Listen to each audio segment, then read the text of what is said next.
about depression and where it originates from. Just some ideas. And, you know, I mean, since we work with an institute that discusses the topic of depression and its origins, we thought it could be nice to share some of what you've been going through with depression in your life, and also some of the understanding that you've gained about depression, and also some recent revelations in a way that you've had about your depression. So yeah. It's funny when something happens, sometimes you feel that you want to share it. So yeah. In a way. Yeah. So that's great. That's great. It's good that you brought it up. I think there are quite a number of people in this world, on this planet, who really struggle with depression and really don't know how to handle it or deal with it. And there's a lot of modalities and methods out there, but it doesn't work for everyone. Not all of them. And you had depression too? Yes, I did. So we could change around next time. I could sit behind the camera. Yeah. And you could be here. Yeah. Why not? Why not? So I'm 63 years old now, but I very much grew up as a loner, and I always struggled to make friends. And also, I probably have been depressed my whole life, but it wasn't until about probably the age of about 40 that I realised there was depression, because I think I just thought it was normal, how everyone felt, maybe. And because I was a loner, I didn't really have long conversations with people or share my feelings much. Even with my ex-wife, we had a lot of communication issues, so we didn't often talk about feelings. So it's like that got repeated and repeated and that type of thing. So I think, thank God for a midlife crisis, you know, in a way, that maybe I started to try and express myself more. And then I did find out, wow, I'm depressed. I think it just hit me. And also, I had quite a long period where I felt suicidal. Even though I'd feel like doing it, like if I was in a car, I felt like jumping out of the car, or if I was near water, I felt like drowning, or if I was in a tall building, I felt like jumping. I wouldn't, you know, I didn't do it, but I felt like it. And only once did I try, and it was because I wanted something to happen, it didn't happen. Okay, we're both now studying at a research institute to really understand why we have the thinking we have, why we have the emotions we have, trying to get more to the root cause of things. Trying to. It's not easy. So, in other videos that we put on YouTube from this institute, we've talked about a concept called negative logic, which is a concept really, even my voice can go down, I sound a bit depressed. So I have a bit of a low mood. So rather than say, get your voice up, which is good, lift the tone. Yes. So it's easy to go down, eh? Yeah. So negative logic is a very interesting concept, because it basically says that the way we think is we decide something is good and something is not good, and then we want what's good. But in life, we tend not to get what we think is good. Therefore, that can get us down. That's why we call it negative logic. So it could be anything. I want more money, I want that relationship, I want to have happiness when we go out for a candlelight dinner. I want it to go well, but it didn't go well. You know, we had an argument. And so then, I feel shitty on the way home, and I got a low mood, and I don't know the solution. Like, I can't find the solution. So I have this low mood. So lately I've been asking more questions, because asking questions of others is really helpful, because we tend to try and solve things ourselves, but that's very difficult, because if we could have found the solution, we would have already found it, as most of us know. So asking others' opinions can help get us out of things as well. So I've been asking questions lately about why do I actually feel despair and things like that. And the answers I've been getting back are very helpful. It's like, because I feel unworthy, but I feel unworthy because I'm trying to achieve something, or trying to get recognition, or something like that. But really, we can only do the best we can. We tend to set ourselves really high targets on reasonable things, and then when we don't achieve it, we feel like shit. So this is my pattern, to feel I'm only worthy if I can achieve something or something in performance, but it won't happen really. I just do the best I can, I'll make mistakes, and just trying to understand that that's okay. But really, to be worthy, maybe, is to see the worth in life, maybe. To see that whatever you have is actually very good.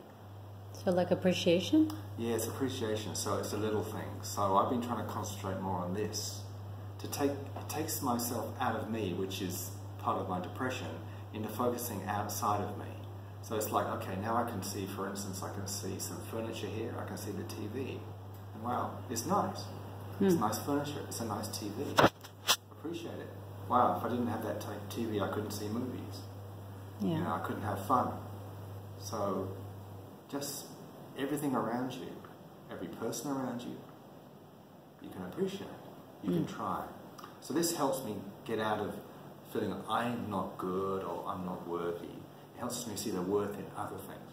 It's an interesting formula, isn't it? Because like, if I can see the worth in other things, then that is actually makes me worthy, because then I'm worthy of the life I've been given, basically.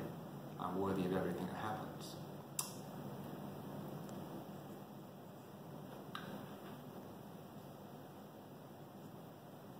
We might edit this bit, it's a bit emotional. But why we thought we'd do the video is something happened this morning. Something happened this morning? Yeah. You say?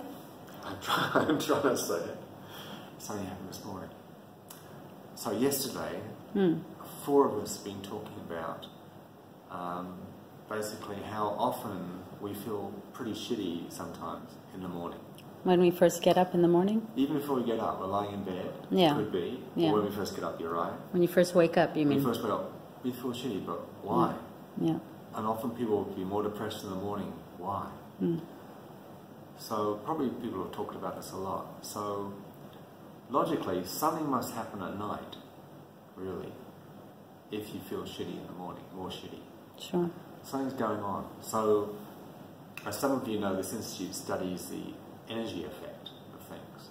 So you might find just obvious things like you can feel better if you're in a certain place. In another place you don't feel so good. So obviously there's something going on. Yeah. Or you can feel better when you're with certain people, and with other people you don't feel so good. Yeah. It's not just because those people are happy or smiling. It could be other things. So the energy effects that we don't fully understand, but we're working and studying. We're studying these sort of things. Yeah.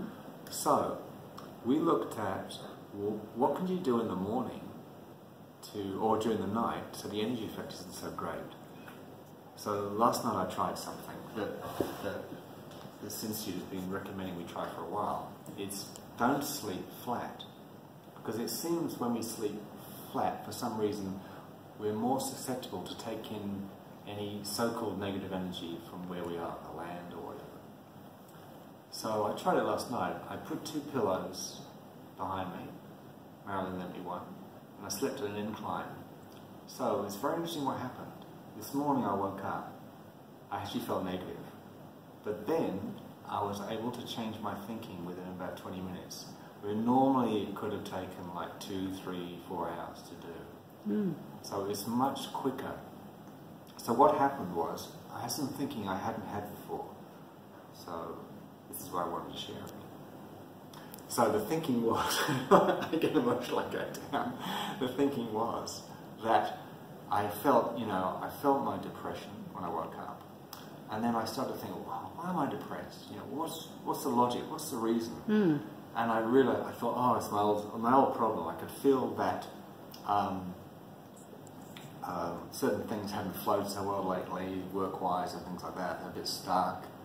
And I thought, oh, it's not going so well. So it brought me down, like I hadn't performed well enough. Like things should have been better.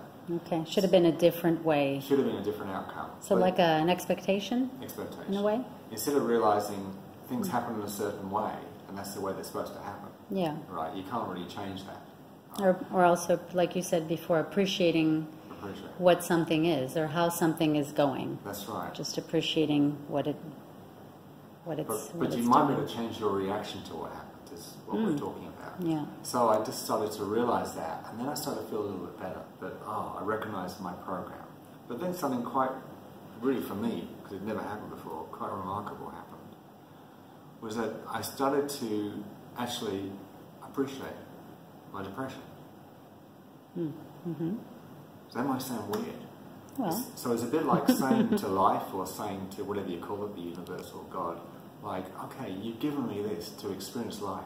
Thank you. But not put a value on it. So I'd stopped putting a value on it. The depression was bad. It's just what it is. So in a way, so you woke up and you had a feeling of this depression, which is something you're familiar with because you've had depression over the course of many years. But then what happened differently today is that you tried to not say in your mind, like, oh, this is not good, that I'm feeling this depression right now. Every day in my life before, I've said, this is not good. This is not good to feel this way. This morning, I didn't have that. Somehow I was able to catch it and say, it's just what it is. In fact, to appreciate it, that something had given me this experience, this life. It could be depression, for some people it could be anxiety, me too. It could even be anger at different things. You know, like, this is what we're experiencing, so maybe we could appreciate it. Then, in about 20, 25 minutes, I was fine. Put on some music, starting to be stupid, muck around. You know, you became quite silly. I was silly. Yeah. The depression was miles away. Yeah. I definitely would not have even thought you had depression this morning when I saw you. You were genuinely seemed very light. Yeah. and appreciative and enjoying life. So we're not trying to say that depression is a good thing or anger is a good thing. We're not trying to say that. We're just saying it's just what we're being given. So you don't have to react so much to it. You don't have to let it get you down. It's just what it is. That's right. And then in a way you can say, well, I am experiencing life. And thank you for that. Because otherwise, I wouldn't have such a rich life. So I could appreciate it. And then that helped me actually get out of the depression. Yeah. Quickly. So I just wanted to share that. And Marilyne. Yeah. Thanks for asking these questions. Thanks for filming me at very short notice. Yeah. I just wanted to get off my chest, I think. Well, I think also it would be nice to just share that, you know, you've been with the Institute for how many years now? As a client since 2010, as a member of the team since, like staff sort of thing, since 2011. 2011. Yeah. So. And it's now 2019. 2019. So a while. So quite a few years. Absolutely. And so it's. I mean, what I'm thinking is that. You know, if people do want to find out more about where depression comes from, not just on a spiritual level, psychological level, but really to look at the totality of the picture of where depression comes from, because it's what the Institute here has been studying very, very, in a very in-depth way for 20 years. So since this is really something that can really, a lot of people may see this, or some people may see this and say, wow, how, you know, okay, that sounds great what you did, but how would I do that? How do you like transform a thought on your own? Great.